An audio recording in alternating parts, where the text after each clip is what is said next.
Hi everyone, welcome back. We're outside today. We're near a lake, so I thought this would provide some fun scenery for today. The summer's in full swing, and I don't know how much the birds are being picked up by the audio, but yeah, I figured we'd come outside for today's review, which is a Canticle for Leibowitz by Walter M. Miller Jr. I don't know how well you can see the covers. I'll get closer here in a minute when I stand up at the end. But I have two copies of this guy. Um, this one I just recently picked up, which really cool cover. Uh, I think this is a couple decades newer than this one. This is a Bantam, pretty old and beat up, but I really like it. This was the one I read, and I really enjoyed this one. I know it's a pretty foundational work that unfortunately is kind of not being discussed much anymore. And it's not really even considered just sci-fi. Like some people might just consider this literary fiction with kind of some post-apocalyptic type of, um, you know, elements and whatnot. But like, I think the book itself really gets into some really interesting territory that is so timely. I mean, this was written in excuse me while I quietly hold the mic and try to look this up. Looks like 1959. Yep, 1959. And a woman had just passed by talking. There's a plane overhead. Maybe filming outside wasn't a good idea. Now this is fine. Bear with me.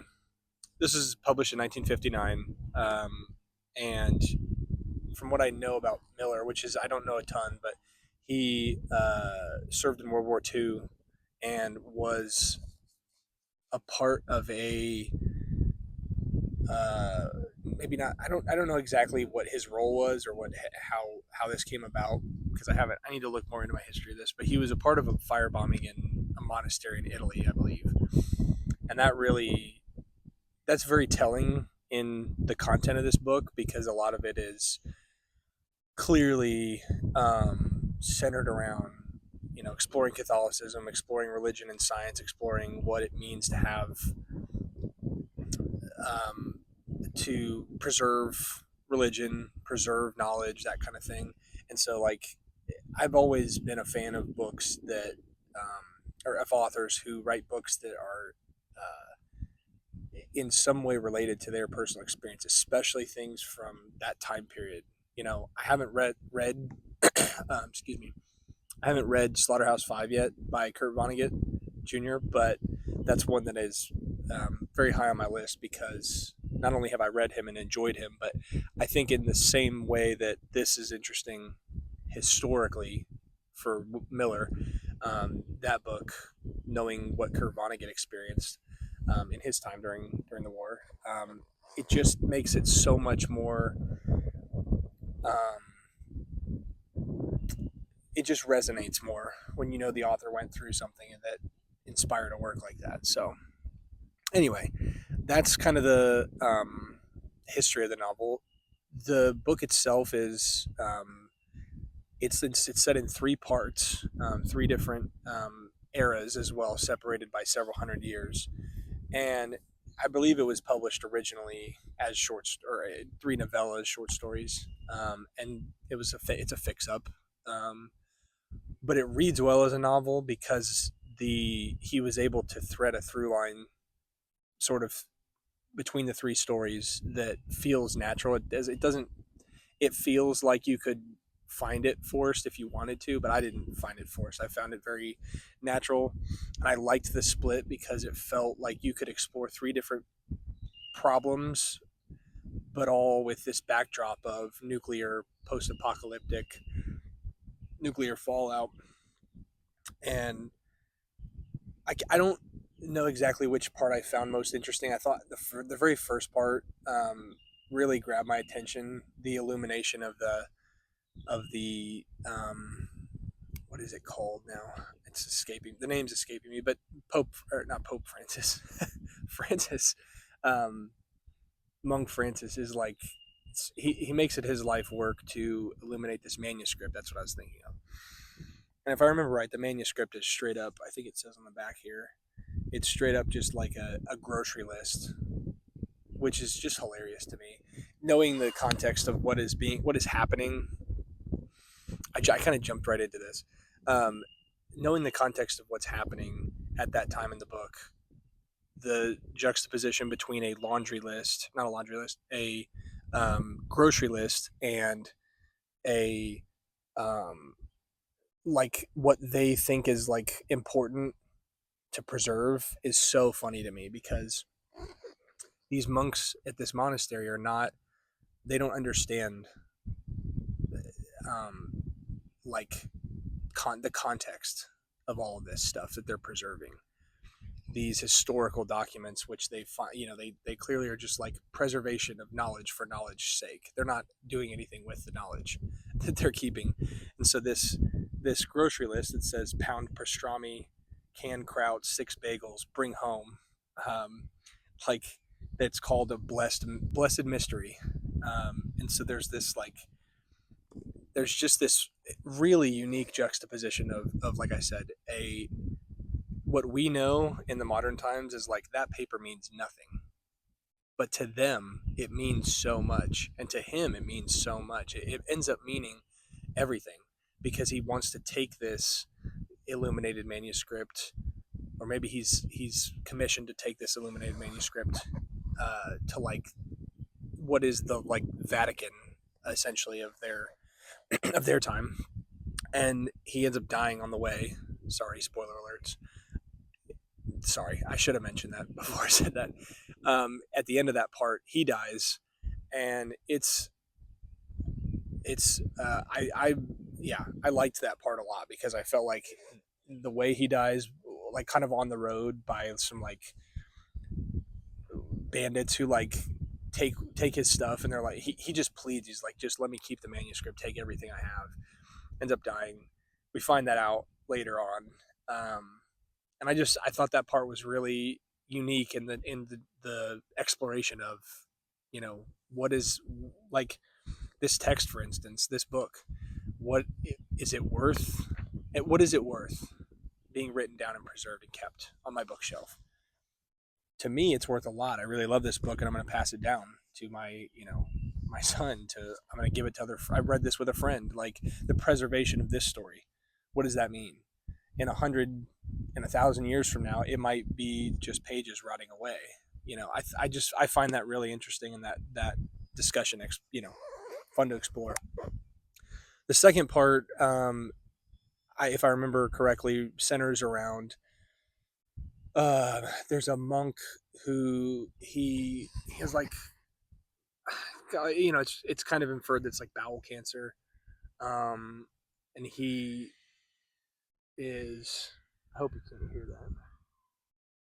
There's like a like a saw or something. Somebody's operating a saw over there. I'm paranoid about the sound. Forgive me. I want the sound quality to be good, because I just bought this mic, and I got a tripod, and I'm trying to make these videos real enjoyable to watch too, as well as listen. I digress. So yeah, the second part follows this monk who he's dealing with like what we kind of inferred as like bowel cancer, or so. He's got health issues. There's this statue of Leibowitz, the saint who founded their order. I say founded because it's like, again, there's just this like real ironic way that Walter Miller writes this story. Just a smug, like, wink, wink kind of. You're in on the inside joke with him, but the characters clearly aren't, and I love that because it feels immersive. And so there's this statue that keeps appearing of Leibowitz, almost like lurking behind the monk the entire time. And I think that is this really interesting way of describing that part of the book, because it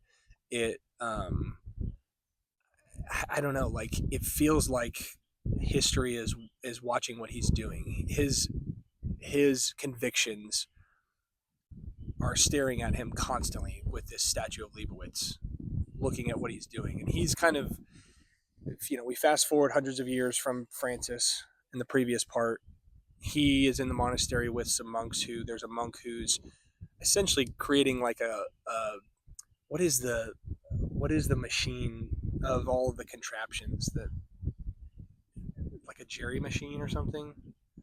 Why is that coming to mind like that? Anyway, it's a goofy machine, very funny description of that machine that creates electricity.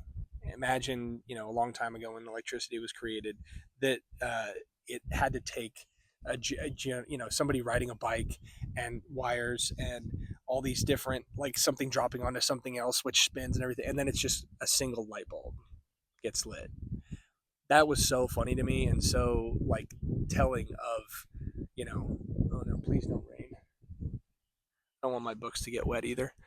We may have to sprint up the hill, and no, you know what? We're going to brave the rest of this thing.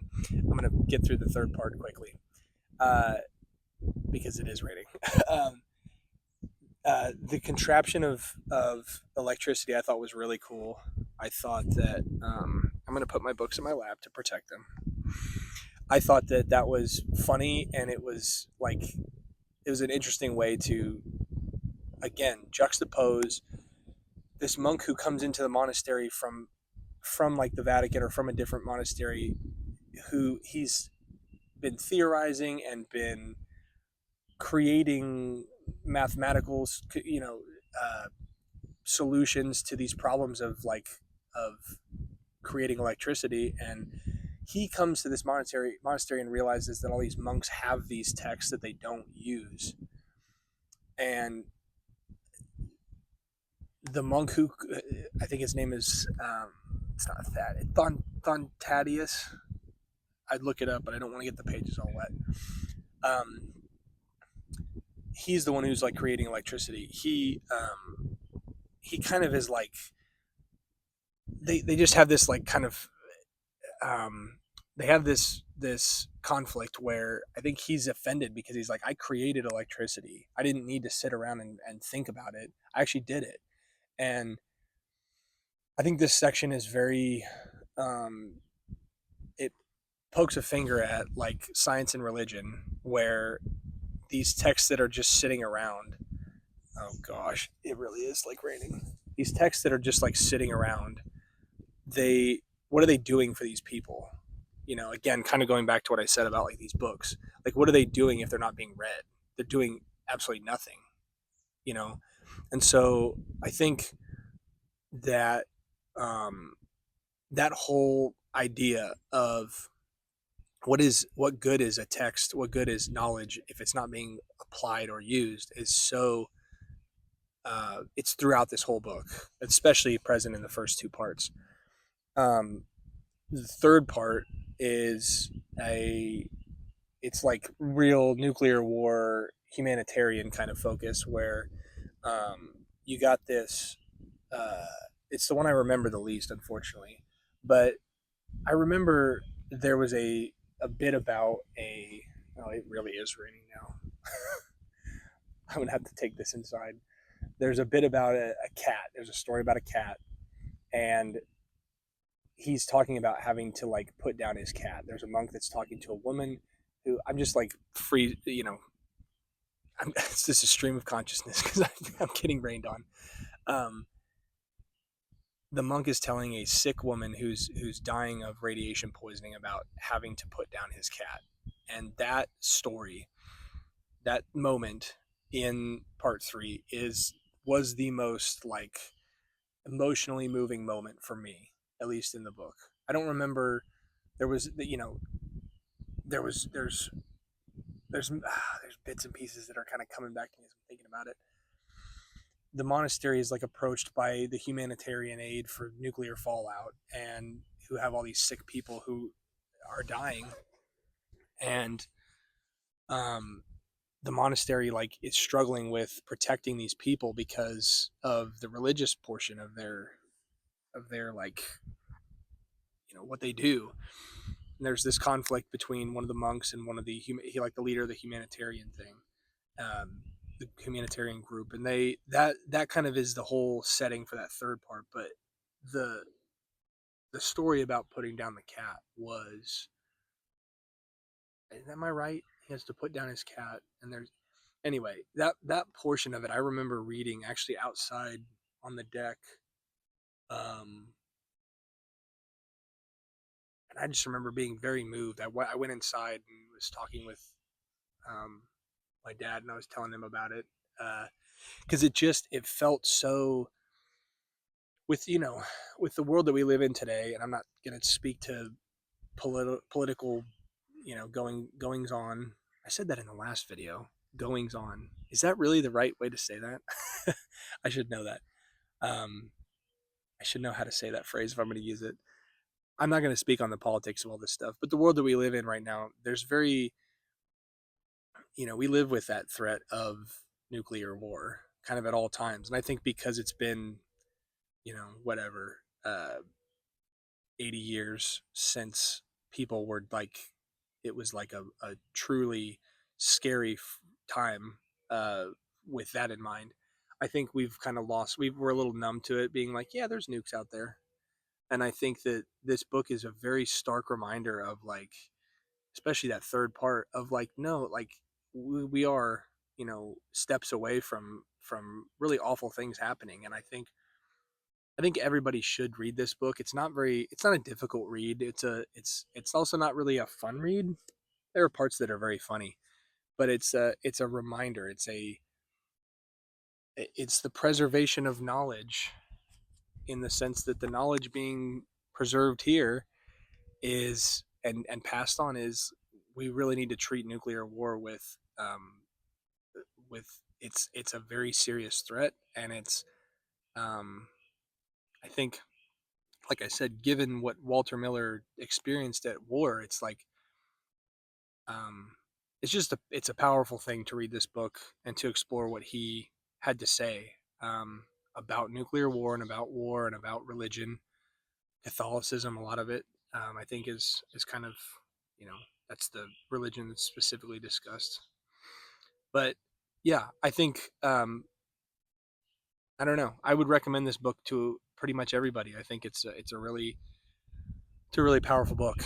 I wouldn't go as far as to say it's like a perfect book, but 4.5 out of 5. Really, I enjoyed my reading experience a lot. I think about this book a lot, and I'm very fond of it. Um, it's one of the first um, books I read in this challenge. It's number 5, I believe we're on, and so yeah, I was still kind of getting my feet wet in the science fiction genre, and I had heard this book talked about a lot, and when I found this copy, it's kind of spoke to me and was like, read me. And so I got my buddy to read it with me. He was not as fond of it as I was, but he enjoyed the read. We talked about it throughout, and that was really fun. I think um, last note. If you find a book that you want to read with others, don't have to, you know, you don't have to make it a book club. It doesn't need to be a full blown thing where you meet regularly. But if you and a friend are like interested in a book together, read it alongside each other. Talk about it, phone calls, just texts. I got a text from my buddy just a little while ago before I came down to shoot this video that was just, it said, I'm 40 pages into Red Rising, because he knows that I'm reading it. And it was just, it's fun to have somebody or some people that you can talk about books with, because that's partially why I came to YouTube. Uh, I won't drone on and on, but that's partially why I'm here doing these review videos. Is I want to engage about these books that I'm reading, because you spend hours and hours and you have thoughts and feelings and emotions and opinions, and you want to talk about them, because while it's while it's cool to read a book and to sit with it, that's great, and everybody should do that. I do encourage you to, if you are a reader, try to find some people to maybe do a buddy read every once in a while, because it made this reading more enjoyable. We discussed the various parts. I was faster reading it than my buddy was because I was just enjoying it more. And so I would read a part and I'd be like, all right, I'm waiting for you to catch up. And he'd read the part and we'd get to it. We'd talk about it. And that happened for all three parts. And it was just fun. So that's a side note. But yeah, thank you again for watching all these videos and comments and everything. It's been a joy to interact with you guys. And I'm just going to keep continuing to review these books that I've read. And I'm still reading. And you know, hopefully the content I can keep shooting stuff outside. I hope that this video's quality is good. This is the first video I've shot with like the mic in my hand, so yeah. Let me know what you thought in the comments. Tell me about your thoughts about Leibowitz, and I'll see you in the next one. Thanks for watching.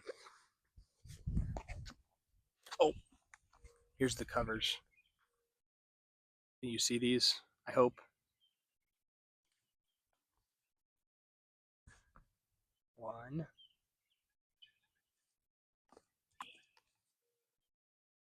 and 2.